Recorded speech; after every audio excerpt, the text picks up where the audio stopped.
Final race of the day. This is a Class 2, 200 metres the trip, and it's a really strong finish to the programme as well. Trillion Win carries top weight here. Manfred Man, Alexi Vidal from Barrier 8. Alexi's been on board for 3 of his 4 wins. Blaze Warrior winner 2 starts back. Fantastic Treasure, unbeaten in 5 starts last season, makes his return here. He's first up since January, hasn't won this campaign as yet. Voyage Warrior, good 4th at Happy Valley last time out. We've got Scores of Fun, who's a Happy Valley horse as well. 4 wins there, couple here at Sha Tin. Packing Victory was favourite for the Classic Mile, first leg of the 4-year-old series, finished last behind Romantic Warrior. Got Red Desert coming off the all-weather. Rewarding Together's won 3 of his last 4, but they've been at Happy Valley. Rock Your Heart, good 3rd to Lucky With You last time out, and Kingland's down the field last time out. Benno Young, Dylan Moe will ride him from barrier number 9. Tom, strong field. Yep, very strong field, and there should be a good tempo in the race. Voyage Warrior, Lyle Hewitson from barrier 2. We know that Lyle can certainly rate them well off the front. Trillion Win might get a little bit of a scruffy run like he did last start. Rewarding Together, he was a last start winner. California Rad looks like he'll get a good run on the trail, and then after that, Paul, they're sort of 3 by 3. Yeah, Kingland's got a wide draw, hasn't he? Packing Victories, I think, is going to find it tough. And Fantastic Treasure from barrier 11, I think he'll go back as well. All right. Few replays to have a look at. We're going to start off though with Fantastic Treasure. This time last year he was the big hope for the 4-year-old series. Didn't play out that way for David Hayes. Let's find out how he's been since January with Nick. David, Fantastic Treasure. It'd be great to see him back at the races on Sunday, and I bet you more than most are looking forward to putting the saddle on his back. Yeah, after the fractured sprint bone, he had a long layoff. Missed the Classic Series, which was a shame because he looked like he was going to be a contender. But he's going to arrive on Sunday a much more bigger developed horse, and I'm really happy the way he's improved since the easy time. Talking of the time he's had off, he's had a couple of trials recently now. He looks to have come through both of those trials in extremely good form. He's won both of them. Have you and the team been happy with that? Yeah, he's won them both, not really trying to win the trials, just using them for fitness. So look, whatever he does from barrier 11 in the upper class, I think he'll be improved, but it wouldn't surprise me if he could win first up either. You're a man of plenty of experience, David, of course, and obviously you know the perils of training racehorses. How frustrating was it that this horse got stopped in his tracks? Because, I mean, he was, as you say, going into a 4-year-old series looking like a prime contender. Yeah, he was, at the time, he was, I think, a top 3 contender, and his lead-up run was 1:33. His last run was excellent.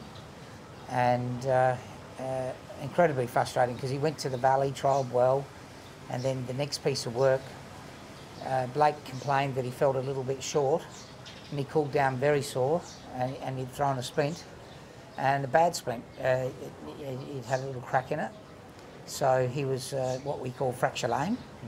But to his credit, he's really recovered. We've given him the time, and he's really sound now. One thing about splints, once they heal, they're not a problem. Yeah, absolutely. Great insight, David.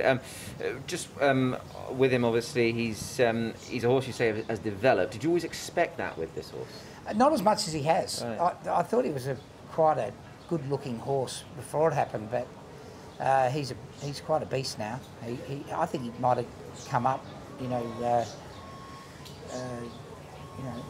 noticeable amount. I think when they see him parade, he's a bigger horse. It's almost a scary thought in the best possible sense of the word, I suppose. And just finally, going forward, I mean, perhaps a Premier Cup, would that be on the horizon? Should he come through this? Look, if he runs well, certainly.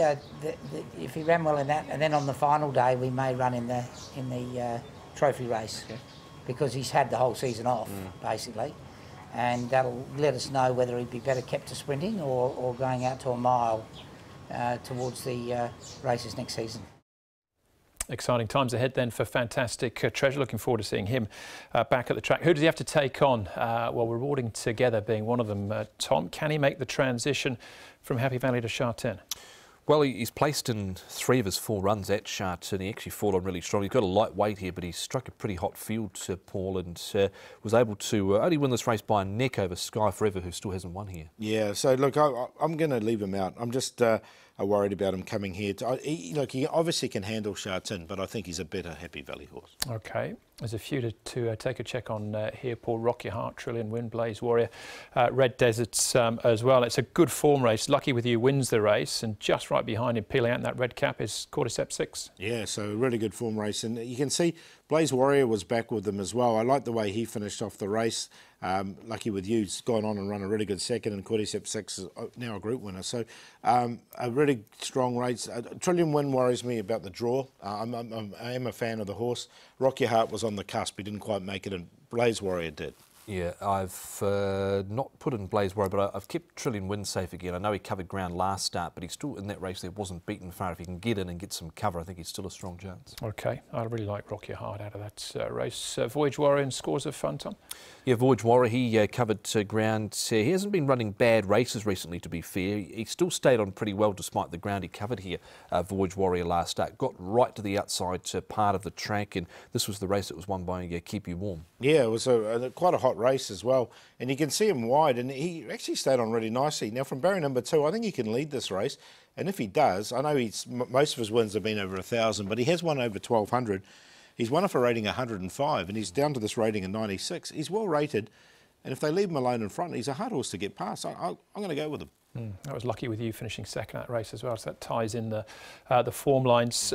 What about Packing Victory, Paul? They've obviously had problems with him, but he looked so exciting in the early part of his career. He did, didn't he? He's a high-quality horse, there's no question about it.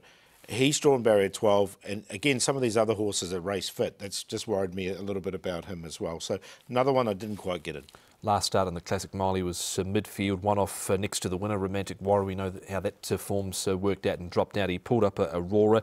He had surgery back on the 17th of February, so 2 or 3 weeks after, of course, the Classic Mile to correct that throat abnormality. Hard to get a real gauge, I thought, on the trial of sort of how he is. I'd still want to keep him safe, though, because we know he's got plenty of class. Yeah, if you just watch that trial, you just late, that's him and Russian Emperor, just really kick on in the closing stages. And 2 starts back, he beat Beauty Joy. He's probably going to be favourite in the main race the afternoon. So it's a really good race to finish. Fantastic Treasure. What do you think, Paul, is favourite? Yeah, I've got him in Fantastic Treasure, but I'm going to go one. Hopefully we get a bit of value about Voyage Warrior. I just think he's going to be in front and out of trouble. What's he, 9.1? There's money for a place on him at this stage. But if he starts about 9 or 10 and 3, it's good each way price. So he's on top, Blaze Warrior. He's race fit, Blaze Warrior, and he hit the line strongly. I don't think he'll be as far back. Fantastic Treasure coming in fresh. And look, I put California Rat in just because I think he's going to be right behind the leader, and he's another well-rated horse as well. So 4, 2, 3 and 8. Each way for me here as well with California Rad, who has drawn nicely. Now, 2 starts ago, he was held up. He's been back to the trials. I thought he kept on well enough in that recent trial. He's had 2 trials. In fact, he won one of them. Then he's been to Chungfa and had another one behind Everyone's Delight, who won midweek. And, of course, in that trial as well was Bundle of Charm, who won last week at Sha Tin, who was 3rd. So, trial form's good. California Rad, well rated, off a mark here of 85, last win 93. Trillion Win, Fantastic Treasure, and Packing Victory, the other trio. So 8, 1, 3 and 7. I got Rock Your Heart in a very good race the last. He's rock hard fit. I think the form works out well from there. But if this surgery's worked for Packing Victory, then look out, because I think he's a very, very good horse indeed. That's race number 10. Last on the programme, Class 2 over the 1,200 metres.